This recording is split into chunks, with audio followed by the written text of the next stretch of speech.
Pushpa 2 cinema benefit show సందర్భంగా సంధ్యా theatre వద్ద జరిగిన తొక్కిసలాటపై చిక్కడపల్లి పోలీసులు దాఖలు చేసిన కేసులో మైత్రి మూవీస్ నిర్మాతలు యలమంచిలి రవిశంకర్, ఎర్నేని నవీన్కు హైకోర్టు ఊరటనిచ్చింది. తదుపరి ఆదేశాలిచ్చే వరకు వారిని అరెస్టు చేయవద్దంటూ మధ్యంతర ఉత్తర్వులు జారీ చేసింది. మైత్రి మూవీ మేకర్స్ పేరుతో సినిమా నిర్మాణ పంపిణీ సంస్థను నిర్వహిస్తున్నాం.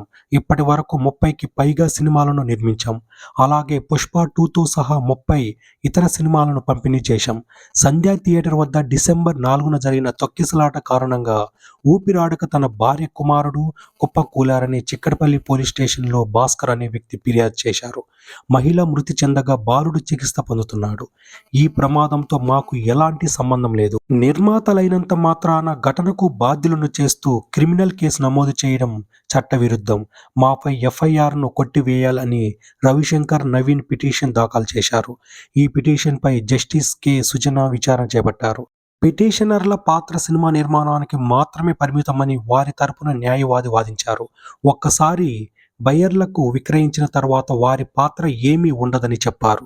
ఎటువంటి సంబంధం లేని నిర్మాతలపై క్రిమినల్ కేసు నమోదు చేయడం సరికాదని, ఎఫ్ఐఆర్ను కొట్టివేయాలని విజ్ఞప్తి చేశారు. వాదనలు విన్న న్యాయమూర్తి పిటిషనర్లను అరెస్టు చేయవద్దంటూ మధ్యంతర ఉత్తర్వులు జారీ చేశారు.